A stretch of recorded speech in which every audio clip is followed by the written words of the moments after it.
నమస్కారం. టీవీ3 న్యూస్ వార్తలకు స్వాగతం. ముందుగా వార్తల్లోని ముఖ్యాంశాలు. కోర్టు నిర్మాణం దేవాలయ నిర్మాణంతో సమానమన్న సీఎం రేవంత్. న్యాయం కోసం కోర్టు నిర్మించడం గొప్ప అవకాశమని వ్యాఖ్య. న్యాయ వ్యవస్థకు మౌలిక సదుపాయాలు, ప్రజలకు న్యాయం అందే విధంగా సదుపాయాలు కల్పిస్తామని స్పష్టం.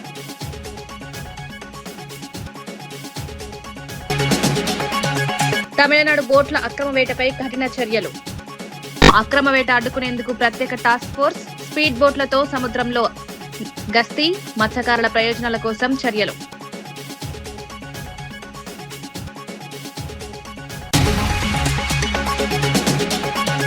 బీఆర్ఎస్ బీజేపీ కుమ్మక్కుపై ఆది శ్రీనివాస్ ఆరోపణలు. మున్సిపల్ ఎన్నికల ఫలితాలకు దోస్తీకి నిదర్శనమని వ్యాఖ్య. రెండు పార్టీలు కలిసి పదవులు పంచుకునే విమర్శ.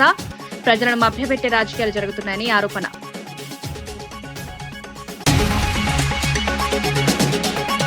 పుదుచ్చేరిలో ఎన్డీఏ విజయం ఖాయమన్న ఖుష్బూ. మోదీ పథకాలు మహిళలను ఆకర్షిస్తాయని వ్యాఖ్య. డీఎంకే కాంగ్రెస్ పాలనపై విమర్శలు. 5 రాష్ట్రాల్లో బీజేపీ విజయం సాధిస్తుందని ధీమా.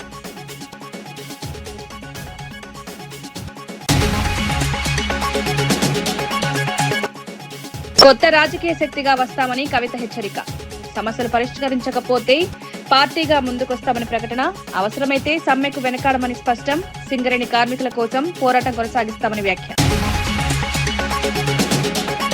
ముఖ్యమంత్రి రేవంత్ రెడ్డి కోర్టు భవనాల నిర్మాణంపై ఆసక్తికర వ్యాఖ్యలు చేశారు. ఒక రాజకీయ నాయకుడికి ఆలయాలు నిర్మించే అవకాశం వస్తుందని, కానీ న్యాయం కోసం కోర్టు ప్రాంగణం నిర్మించడం అన్ని మతాల ప్రజలకు సేవ చేయడం లాంటిదన్నారు. ఈ అవకాశాన్ని గౌరవంగా భావిస్తున్నారని పేర్కొన్నారు.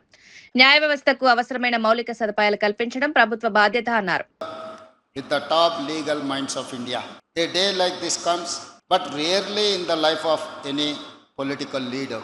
In India, one may build a temple or a mosque, a church or a gurudwara. It would be a rare opportunity to politicians. But to build a court complex, a campus for justice, it is like building a temple for people of all faiths. In our democracy, the 3 branches operate with autonomy, interdependence, and respect for each other: legislature, executive, and judiciary. For a common citizen, the court represents the final door to knock, the last resort. Therefore, it is a great opportunity for me, maybe a lifetime, that my government could initiate the project to build a new high court complex for Telangana. Many governments and chief ministers in the past would have taken up this project, but for some reason it was felt for many governments to undertake this noble task. నాదర్గుల్లో 7,000 కోట్ల భూ కుంభకోణంపై BRS నేత హరీష్ రావు తీవ్ర ఆరోపణలు చేశారు. ఈ కుంభకోణం వెనుక మంత్రి పొంగులేటి కుటుంబం ఉందన్నారు. శిల్పా ఇన్ఫ్రా, శిల్పా రాఘవ కంపెనీల్లో మంత్రి కుమారుడు డైరెక్టర్ గా ఉన్నారని వెల్లడించారు. 373 ఎకరాల ప్రభుత్వం భూమి కబ్జా అయ్యే ప్రమాదం ఉందని హెచ్చరించారు. హైడ్రా కమిషనర్ రాంగనాథ్ తక్షణ చర్యలు తీసుకోవాలని డిమాండ్ చేశారు. ప్రభుత్వ భూములను రక్షించాల్సిన బాధ్యత అధికారులపై ఉందన్నారు.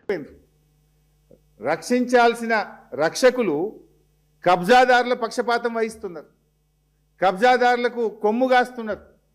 అందుకే భూములను కస్టోడియన్గా ఉన్న ఆర్డీఓ, ల్యాండ్ రెవెన్యూ ట్రిబ్యునల్ చైర్మన్గా ఆ భూములను కాపాడాల్సిన ఆర్డీఓ మౌనంగా ఎందుకుంటున్నాడు? పైన రెవెన్యూ మంత్రి గారి కుటుంబ సభ్యులు ఉంటే పాపం చిన్న అధికారి ఆర్డీఓ ఏం చేయగలుగుతాడు? ఇది ఒక ఆధారం. పెద్దలే గద్దలైపోయి పేదల పాలిట వాళ్ళు ఇట్లయిపోయినాక ఇంకెక్కడి నుంచి పేదలకు న్యాయం జరుగుతుంది? మరి ముఖ్యమంత్రి గారు డైలాగులు కొట్టినావు కదా, ఎవరిని వదిలిపెట్టా, నా మంత్రి అయినా వదిలా, నా తమ్ముడినైనా వదిలా అన్నావు కదా, దీని మీద ఎందుకు స్పందించవు?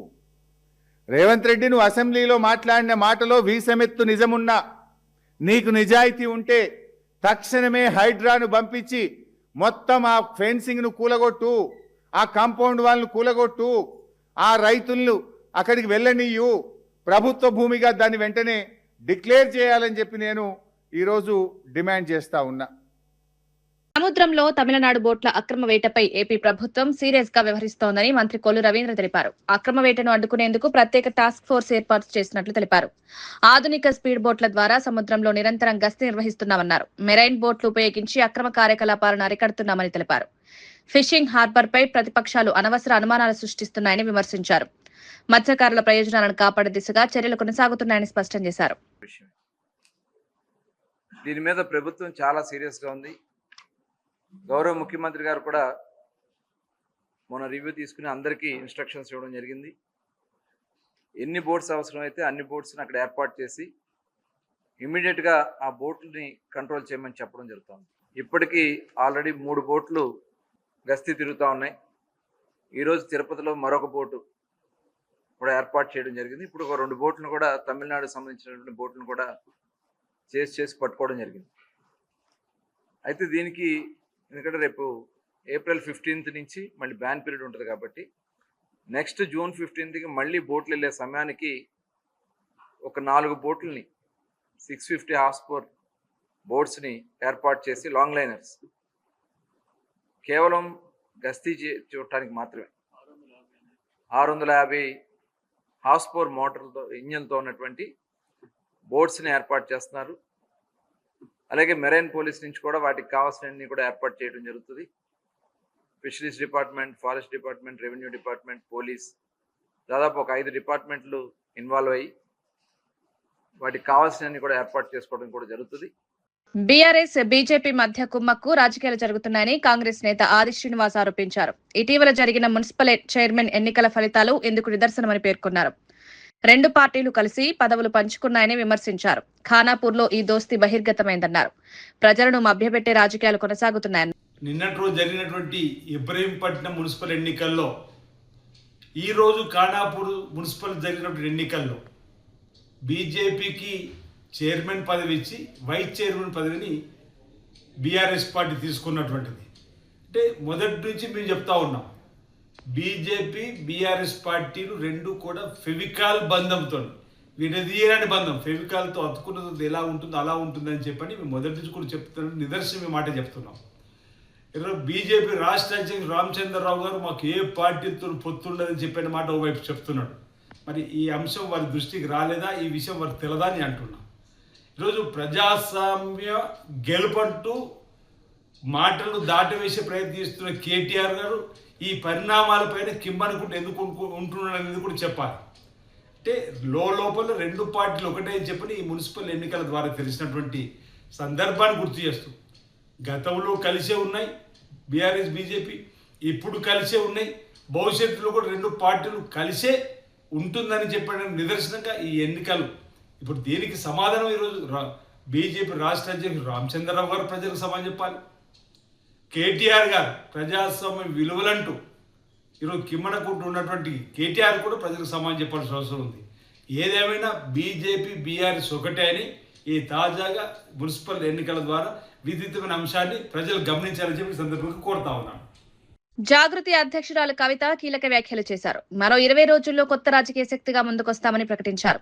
తమ తీర్మానాలకు ప్రభుత్వం వెంటనే పరిష్కారం చూపాలని డిమాండ్ చేశారు. సమస్యలు పరిష్కరించకపోతే పార్టీగా ఏర్పడి ఉద్యమ మార్గంలో ముందుకు సాగుతామని హెచ్చరించారు. అవసరమైతే సమ్మకు కూడా వెనకాడబోమని స్పష్టం చేశారు. సింగరేణి కార్మికుల సమస్యలపై కూడా పోరాటం కొనసాగిస్తామన్నారు. ప్రజల సమస్యలు పరిష్కరించే దిశగా చర్యలుంటాయని పేర్కొన్నారు. తెలంగాణ జాగృతి సంస్థగా ఉన్నటువంటి మేము ఒక రాజకీయ శక్తిగా ప్రజల ముందుకు రాబోతా ఉన్నాం. డెఫినెట్గా కొత్త తరహా రాజకీయం ఎట్లా ఉంటుందో, ప్రజల పక్షాన నిలబడి చేసేటటువంటి రాజకీయం ఎట్లా ఉంటుందో, ప్రజల మంచి కోసం పనిచేసేటటువంటి రాజకీయ నాయకులు ఎట్లా ఉంటారో తెలంగాణ ప్రజలందరికీ చూపించే విధంగా, వారి ప్రత్యక్షంగా అనుభవంలోకి వచ్చే విధంగా ఫ్యూచర్లో మేము పనిచేయబోతా ఉన్నాం. మరి 20 రోజుల సమయంలో నేను మళ్ళీ డిమాండ్ చేస్తున్న కాంగ్రెస్ పార్టీకి మేము ప్రవేశపెట్టినటువంటి 5 తీర్మానాలను మీరు మంచి మాట కమాన యాక్సెప్ట్ చేస్తే మంచిది, లేకపోతే పార్టీగా మారిన వెంటనే బాయిబాట పడతాం, కార్మికులందరినీ చైతన్యపరుస్తాం, సమ్మెకు కూడా వెనుకాడబోము. ఆనాడు 40 రోజులు సమ్మె చేస్తే తెలంగాణ రాష్ట్రం వచ్చింది. ఇప్పుడు మేము 4 రోజులు చేస్తేనే మీకు సుక్కలు కనబడతాయి. కాబట్టి మాతోని సింగరేణితోని పెట్టుకోవద్దు. ఖచ్చితంగా త్వరితగతిన మెడికల్ బోర్డు పెట్టాలి. ప్రతిసారి మెడికల్ బోర్డుకు ధర్నాలు చేయాలి, దీక్షలు చేయాలి అనేటటువంటి కాన్సెప్ట్ కాకుండా మానవతా కోణంలో ఆలోచించి మెడికల్ బోర్డు పెట్టాలని చెప్పి ప్రభుత్వాన్ని మరోసారి నేను డిమాండ్ చేస్తున్నాను. బీజేపీ నేత ఖుష్బూ సుందర్ పుదుచ్చేరిలో ఎన్డీఏ విజయం ఖాయమని ధీమా వ్యక్తం చేశారు. ప్రధాని మోదీ ప్రవేశపెట్టిన పథకాలు మహిళలను ఆకర్షిస్తున్నాయన్నారు. తమిళనాడులో డీఎంకే, కాంగ్రెస్ ప్రభుత్వాలపై విమర్శలు గుప్పించారు. రాష్ట్రంలో శాంతి భద్రతలు క్షీణించాయని ఆరోపించారు. డ్రగ్స్ సమస్య పెరుగుతోందని, కేరళ, బెంగాల్ సహా 5 రాష్ట్రాల్లో బీజేపీ విజయం సాధిస్తుందన్నారు. Number of children from schools and colleges, young children as young as 7th standard and 8th standard children, including girl students, being addicted to drugs and liquor coming to school drunk, bringing liquor in their water bottles, how easily it is available. There's a 10 lakh crore debt on Tamil Nadu government. How are they going to clear that? There's an amount of loot and scam that has happened in Tamil Nadu. They don't have an answer for that. There's zero when it comes to law and order, which directly comes under the leadership of the chief minister. They don't have an answer for that. Every day there's a woman is assaulted, a 2-year-old child is sexually raped, a 70-year-old woman is also sexually assaulted. Woman, a girl walking down the streets, she is assaulted. Coming into the house, she is assaulted. Going out, she is assaulted. The government of Tamil Nadu, including their hand and glove partner in crime, Congress, have to answer us as to why these questions are not raised in Tamil Nadu. BJP, NR and NDA government has seen Puducherry flourishing. It's a state where a union territory where they have been asking for statehood, and we are not giving any false hopes like others. It's a long process. Yes, it's on our book. We have to do it, but we are taking our own time because there are a lot of pros and cons which we need to work. It cannot be a decision taken overnight. So we are not making false promises. We are talking about what we have delivered. We are talking about what we can deliver, and we'll just stick to that.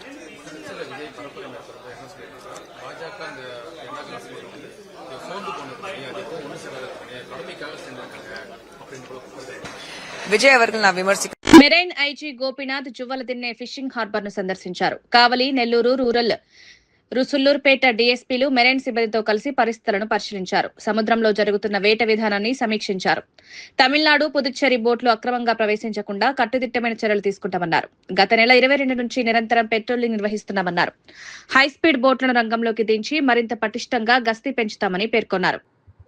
మనకి ఇప్పుడున్నటువంటి సమస్య ఏదైతే పాండిచ్చేరి సంబంధించినటువంటి కరైకాలు, తమిళనాడుకు సంబంధించినటువంటి నాగపట్నం, ఆ ప్రాంతాల నుంచి బోట్లు మన ఆంధ్రప్రదేశ్ తీర ప్రాంతంలోకి రావడం, దాదాపుగా మన తీర ప్రాంతం వరకు వచ్చి ఇప్పుడున్నటువంటి ఫిషర్మెన్కి సంబంధించినటువంటి బోట్లు, వలలని వాటిని విధ్వంసం చేయడం, దాని ద్వారా ఇక్కడ ఉన్నటువంటి ఫిషర్మెన్ యొక్క బతుకుదొరి మీద ఇబ్బంది పెట్టడం జరుగుతుంది.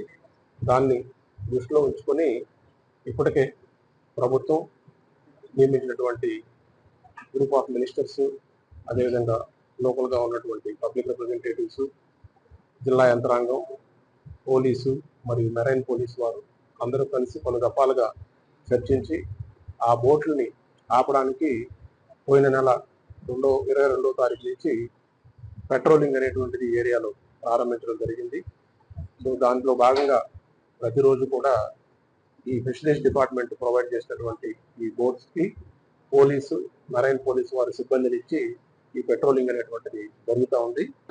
బీఆర్ఎస్ నేత రావుల శ్రీధర్ రెడ్డి కాంగ్రెస్ ప్రభుత్వంపై విమర్శలు చేశారు. తెలంగాణలో ఇచ్చిన 6 గ్యారెంటీలు అమలు చేయడంలో విఫలమయ్యారని ఆరోపించారు. రైతు భరోసా, మహిళలకు ఆర్థిక సాయం వంటి హామీలు నెరవేర్చలేదన్నారు. అలాంటి పరిస్థితుల్లో కేరళలో ప్రచారం చేయడం సరైంది కాదని పేర్కొన్నారు. సొంత రాష్ట్రంలో సమస్యలు పరిష్కరించకుండా ఇతర రాష్ట్రాల్లో హామీలు ఇవ్వడం ప్రజలను తప్పుదారి పట్టించడమేనని విమర్శించారు. రెడ్డి గారు, the Telangana people who have voted for you are waiting for you to give the 2,500 rupees honorarium that you promised to the women. They are waiting for the gold to be given in addition with the money that was given for Kalyan Lakshmi and Shadi Mubarak. Where is the hike in pensions? Where is the increase in the Raitu Bandhu? And many of the promises, right from Indirama Illu to many promises which are not honored, and nothing is done here in Telangana. You are going around the country, going to Kerala, going to Tamil Nadu, going to Bengal and saying big things. Without fulfilling the promises, if you go and mislead the people in another state, do you think that they believe? We are in the Jubilees Assembly constituency in Telangana. Here, during the KCR's government, we gave more than 4,000 houses to the beneficiaries in our own constituency. This constituency is full of working class, low middle class, middle class. And despite many promises given, even in the recent by-election, Jubilees voters have given you the mandate. But nothing, all the promises given during the elections, in the general elections, even by-elections, nothing is being honored. And here there is a ground, an open space, which your government is trying to, snatch it from the people of this place and trying to allocate it to the other departments for the permanent structures.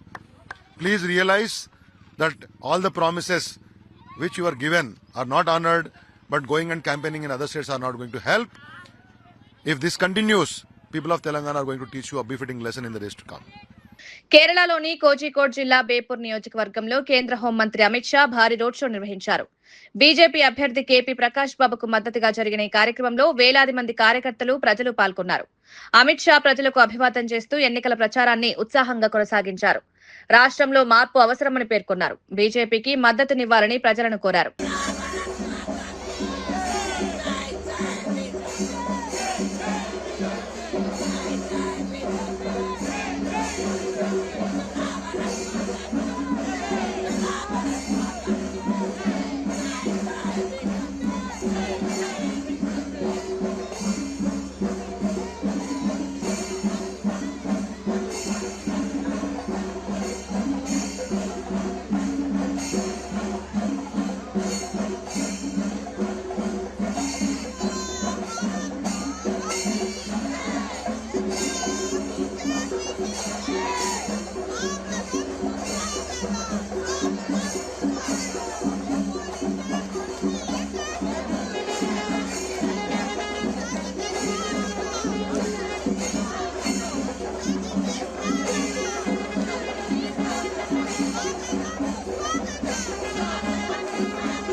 తెలంగాణలో కాంగ్రెస్ ప్రభుత్వం అధికారంలోకి వచ్చిన తర్వాత రైతాంగం సంక్షోభంలో కూరుకుపోయిందని BRS నేతలు విమర్శించారు. రైతు రుణమాఫీ సక్రమంగా జరగలేదని ఆరోపించారు. కరెంటు కోతతో యాసంగి పంటలు దెబ్బతింటున్నాయని తెలిపారు. గత ప్రభుత్వం చేనేత కార్మికులను ఆదుకున్నప్పటికీ ప్రస్తుత ప్రభుత్వం టెండర్ల పేరుతో ఇబ్బందులు పెడుతోందని విమర్శించారు. రైతులు తీవ్ర ఇబ్బందులు పడుతున్నారని పేర్కొన్నారు. పత్రికా మీడియా మిత్రులందరూ కూడా నమస్కారం. ముఖ్యంగా నేను ఒక 2 విషయాలలో ఈ రాష్ట్ర ప్రభుత్వము అధికారంలోకి వచ్చిన తర్వాత రాష్ట్రంలో జరుగుతున్నటువంటిది ముందుగా రైతుల ఆత్మహత్యలు. రైతుల ఆత్మహత్యలు ఎందుకు జరుగుతున్నాయనంటే రైతాంగానికి వచ్చిన పండిన పంటకు ధర లేదు. రెండోది వచ్చేసి రైతులకు రుణమాఫీ చేస్తా అని చెప్పి దాదాపు ఒక 50% కూడా గ్రామాలలో రుణమాఫీ జరగలేదు. మూడోది వచ్చేసి రైతు బంధు కూడా ఇప్పటి వరకు రైతుల ఖాతాలలో పడలేని పరిస్థితి ఉన్నది. నాలుగోది కరెంటు కొరత కూడా ఇప్పుడు గ్రామాలలో జరుగుతున్నటువంటి యాసంగి పంటలకు కూడా రైతులు చాలా ఇబ్బంది పడవలసి ఉన్నది. ఈ దేశంలో ఈ రాష్ట్రంలో కుల వృత్తులన్నీ అడగంటిపోతున్నటువంటి పరిస్థితి. ఆ సందర్భంలోనే ఈ ఎక్కడన్నా జరుగుతున్నాయంటే ఆత్మహత్యలు ఒక పక్క రైతులు, రెండో పక్క చేనేత కార్మికులు. గత ప్రభుత్వాలు ఎన్నడూ కూడా ఈ రాష్ట్ర చరిత్రలో కూడా మన కరీంనగర్, వరంగల్, తెలంగాణ కాడికి వచ్చినప్పుడు ఒకప్పుడు రాష్ట్రంలో టీఆర్ఎస్ ప్రభుత్వం ఉన్నప్పుడు బతుకమ్మ చీరలు ఇచ్చి చేనేత కార్మికులను అన్ని రకాలుగా ఆదుకున్నటువంటి ప్రభుత్వం. ఇవాళ దుర్మార్గమైనటువంటి చర్యకు రేవంత్ రెడ్డి గారు ఒక తెరలేపినటువంటి పరిస్థితి. ఇవాళ పిల్లలకు స్కూల్ డ్రెస్సులు ఇవ్వడానికి కానీ, పిల్లలకు కప్పుకునే దుప్పట్లు కానీ, తివాసీలు కానీ ఇట్లాంటివన్నీ కూడా మన వరంగల్ జిల్లాలో కొత్తవాడ, మిగతా జిల్లాల చేనేత పారిశ్రామిక సంఘాలలో ఇచ్చేటువంటి వస్తువులను ఇవాళ ఏం చేస్తున్నాడా అంటే సబ్బులు, పెన్నులు, పుస్తకాలు, అదే రంగా ఈ దుస్తులన్నిటికి కూడా టెండర్ పిలిచిండు. ఆ వృత్తిని సంక్షోభంలోకి నెట్టడానికి ఆ కార్మిక వర్గాలను అన్నింటినీ కూడా ఆత్మహత్యల దిక్కు పొరగొల్పుతున్నటువంటి పరిస్థితి ఈ రాష్ట్ర ప్రభుత్వం చేస్తున్నది. కాబట్టి నేను ఇప్పటికి కూడా డిమాండ్ చేస్తున్నా, ఇవాళ ఈ రాష్ట్రంలో ఒక పక్క రైతులు, రెండో పక్క చేనేత కార్మికులు, మూడో పక్క కుల వృత్తులన్నీ అడగట్టిపోయి గ్రామాలలో వృత్తి లేక పట్టణాలకు వలసపోయేటువంటి పరిస్థితి వస్తున్నది. కాబట్టి ముఖ్యమంత్రి గారు మీరు ఇచ్చిన వాగ్దానాలు మర్చిపోయినా, మీరు సాయం చేయకపోయినా కూడా గతంలో ఉన్నటువంటి ఆనవాయితీనన్నా కంటిన్యూ చేసి వాళ్ళ మీద ఈ కుల వృత్తులను ఇబ్బంది పెట్టకుండా చూడాల్సినటువంటి బాధ్యత నీ మీద ఉన్నది. ఏదో కాంట్రాక్టుల కోసానికి, కమిషన్ల కోసానికి పేద కార్మికులు ఆరగాలం పొద్దుటి నుంచి సాయంత్రం దాకా కష్టపడితే 100-150 రూపాయలు కాదు ఆడబిడ్డలు పోయి పాప ఆడ మగ్గాల కాడ కష్టపడే పరిస్థితి వస్తే అటువంటి వాళ్ళ పొట్టలు కొట్టుకొని కూడా తినే అటువంటి దుస్థితికి ఈ ప్రభుత్వం దిగజారుతుందని నేను అనుకోవడం లేదు. తక్షణమే ఆ చర్యలను ఉపసంహరించుకొని ఆ కార్మిక వర్గాలకు అందరికీ కూడా అండగా నిలబడవలసినటువంటి అవసరం ఉన్నది. గతంలో కేసీఆర్ ప్రభుత్వం కానీ రాజశేఖర రెడ్డి గారి ప్రభుత్వం కానీ అంతకు ముందున్న అమెరికాలో కొలంబియా బిజినెస్ స్కూల్ సదస్సులో బీఆర్ఎస్ వర్కింగ్ ప్రెసిడెంట్ కేటీఆర్ పాల్గొన్నారు. తెలంగాణను దేశంలోని అత్యంత విజయవంతమైన స్టార్టప్ రాష్ట్రంగా అభివర్ణించారు. ఐటీ దిగుమతులు, ఉద్యోగ కల్పనలో రాష్ట్రం సాధించిన ప్రగతిని వివరించారు. అమెజాన్, గూగుల్ వంటి సంస్థలు హైదరాబాద్ ను కేంద్రంగా ఎంచుకున్నాయన్నారు. యువ పారిశ్రామికవేత్తలు దీర్ఘకాలిక లక్ష్యాలతో ముందుకు సాగాలని పిలుపునిచ్చారు. తెలంగాణ అభివృద్ధి నమూనాను ప్రపంచానికి చూపిస్తున్నామని పేర్కొన్నారు. Play to their strengths, play to their potential, and eventually accomplish the collective dream of being in the first world by 2047. That is why Telangana's journey matters, not just as a state story, but as part of a much larger Indian story. Now, I'd like quickly, I only have 6 slides, so don't worry, it won't be a very boring, long speech.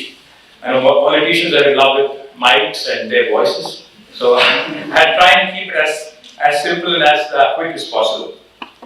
You know, India is no more just the back office of the world. I think most of you would agree with me on that, because it's not just the back office, it's not just a large market that the world, especially the enterprises across the world look at. But India is in fact a very serious, long-term operating platform for all the enterprises across the world. This is probably a very, very dynamic shift which really provides an opportunity for a lot of enterprises to lean in and probably pick up opportunities. We're no longer a country that just is about potential. We're becoming a country of platforms, of ecosystems, and brimming with confidence. In fact, India offers unbridled talent. We offer market scale, and we also offer policy, which is extremely important, aligned with the digital infrastructure needs of current day enterprise. You know, we produce, when I say talent, India has the world's largest think force on the planet. The world is getting older, but India is getting younger. Now, we produce almost 1.5 million engineers every single year. Medchal, Malkajgiri జిల్లాల్లో బాబు జగజీవన్ రామ్ జయంతి వేడుకలు ఘనంగా నిర్వహించారు. కార్యక్రమానికి MLA మరి రాజశేఖర రెడ్డి సహా పలువురు అధికారులు, నాయకులు హాజరయ్యారు. మహనీయుడి చిత్రపటానికి పూలమాలలు వేసి నివాళులర్పించారు. సంక్షేమ పథకాల పత్రాలను అర్హులకు అందజేశారు. మహనీయుల స్ఫూర్తిని అనుసరించాలని నాయకులు పిలుపునిచ్చారు. సమాజ అభివృద్ధికి అందరూ కృషి చేయాలని సూచించారు. విద్యా, సంక్షేమ పథకాలు వినియోగించుకోవాలని ప్రజలకు సూచించారు.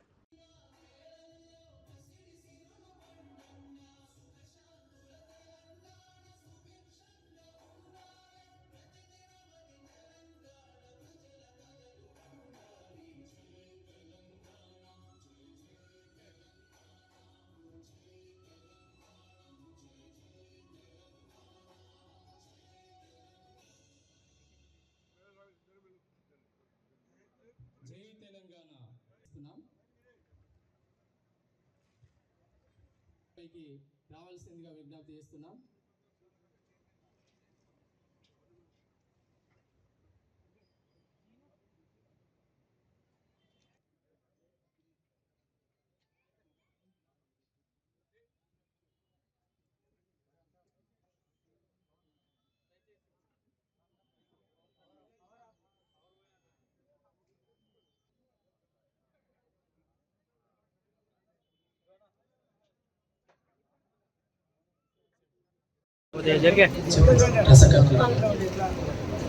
నెక్స్ట్ గండికోట చంద్రశేఖర్ గారు కుటుంబ సమేతంగా రావాల్సిందిగా విజ్ఞప్తి చేస్తున్నాం. ఓకే గండికోట చంద్రశేఖర్ గారు, మిడ్డి నరసింహ గారు, మిడ్డి నరసింహ గారు 2,50,000 రూపాయలు. తర్వాత గ్యారా స్వప్న గారు, గ్యారా స్వప్న గారు.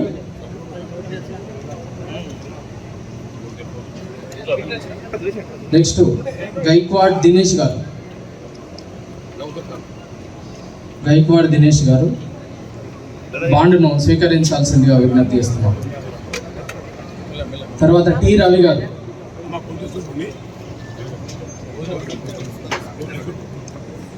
ఇప్పుడు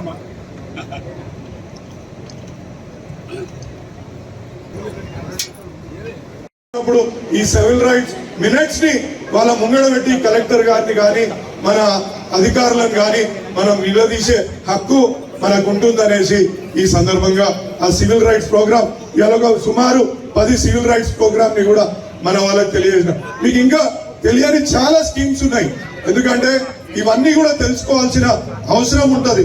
ఇప్పుడు ఉదాహరణకు ఎవరైతే బాధితులు ఉంటారో ఆ బాధితులకు కూడా డబుల్ బెడ్రూమ్ ఇల్లు కూడా వచ్చే అవకాశాలు చాలా మటుకు ఉన్నాయి. ఇప్పటి వరకు 264 ఇండ్లను కూడా ఐడెంటిఫై చేసి పంపకానికి సిద్ధంగా కూడా ఉన్నాయని చెప్పేసి ఈ సందర్భంగా మీకు తెలియజేస్తున్నాను. ఇవన్నీ ఎందుకు చేస్తున్నా అంటే మా దళిత సోదరులు ముందుకు రావాలా, వాళ్ళ అభివృద్ధి ముందుకు జరగాల అనే ఉద్దేశంతో ఇవన్నీ కూడా. ఎందుకంటే మా అమ్మగారి పేరు మీద అరుంధతి, ఆమె పేరు మీద కూడా ఒక హాస్పిటల్ పెట్టి వైద్య సహాయానికి పేద బడుగు బలహీన వర్గాల కోసం ఇలా వైద్య సహాయం పూర్తిగా ఉచితంగా కూడా అక్కడ ఇస్తున్నాం. ఇలా ఎక్కడ రాజకీయం లేదండి, ఎవరు ఏ పార్టీ వాళ్ళైనా పంపించిన. ఎందుకంటే నేనే ముఖ్యమంత్రి దగ్గరికి వెళ్తా, నాకు ఏ యొక్క అంటే పనులు శాంక్షన్. వార్తలు ముగించే ముందు ముఖ్యాంశాలు మరోసారి. కోర్టు నిర్మాణం దేవాలయ నిర్మాణంతో సమానమన్న సీఎం రేవంత్. న్యాయం కోసం కోర్టు నిర్మించడం గొప్ప అవకాశమని వ్యాఖ్య. న్యాయ వ్యవస్థకు మౌలిక సదుపాయాలు, ప్రజలకు న్యాయం అందే విధంగా సదుపాయాలు కల్పిస్తామని స్పష్టం.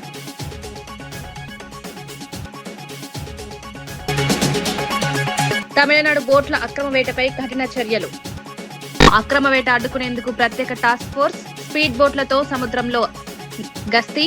మత్స్యకారుల ప్రయోజనాల కోసం చర్యలు.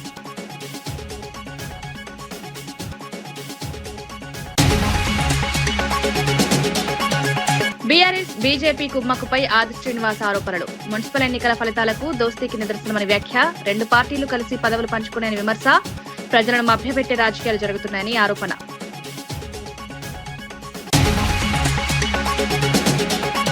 పుదుచ్చేరిలో ఎన్డీఏ విజయం ఖాయమన్న ఖుష్బూ.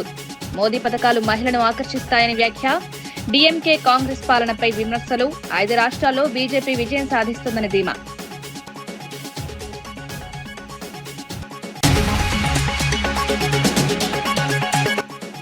కొత్త రాజకీయ శక్తిగా వస్తామని కవిత హెచ్చరిక.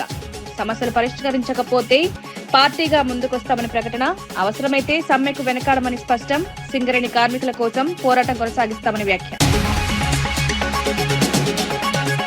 ఈనాటి వార్తా విశేషాలు. మరో బులెటిన్లో మళ్ళీ కలుద్దాం. నమస్కారం.